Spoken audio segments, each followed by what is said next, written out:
The mayors of Niagara Falls, Cornwall, and Windsor, Ontario, are asking Ottawa for more help to support the thousands of asylum seekers who have been bused to their cities from Quebec.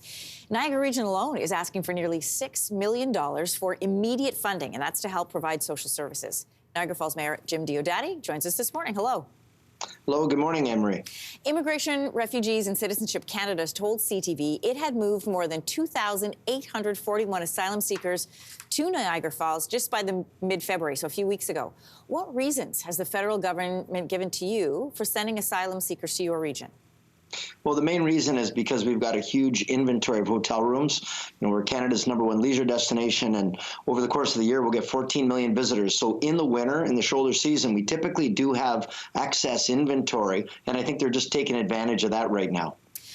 $6 million is a big sum. What does it take to provide social services to so many people new to the city?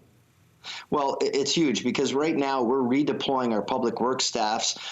We administer Ontario Works. Our food banks are up 85%, our soup kitchens as well. There's a lot of expenses that we're dealing with social services right now, and this is money that should not come out of the local taxpayer for property taxes. This is a federal issue, and we understand it, and we're happy to do our part. But, I mean, there is a bill, and we shouldn't ask the local taxpayer to pay for a federal issue. You've been saying that occupied hotel rooms, while it is a lower season now, could cut into Niagara's ability to generate revenue during high tourism seasons. Can you tell us more about your economic concerns? Well, we're coming off of COVID. We've been devastated for 3 seasons. The borders were closed, the taps to tourism were turned off, and in Niagara Falls, 40,000 people count on tourism to feed their family, to pay their rent, pay their mortgage. Last year, we had a good recovery for domestic tourism within Ontario, within Canada, but the international leg behind it was less than half of where it should be. Now that the ArriveCan app has been removed from the border as a requirement, we're really hoping this is our big year to come back for international, especially given the exchange rate and whatnot. A lot of incentives for Americans to come, but if we don't have the hotel stock or the available inventory, because it's a supply and demand thing, prices will be higher, there'll be less rooms, and our concern is it may impact our recovery. We had political scientist Craig Damon Smith on last week, and he said that with events going on in Europe, such as a war in Ukraine and the Middle East, we should expect more refugees coming to Canada in the next few years. So what would you like to see the federal government do to help out cities like yours?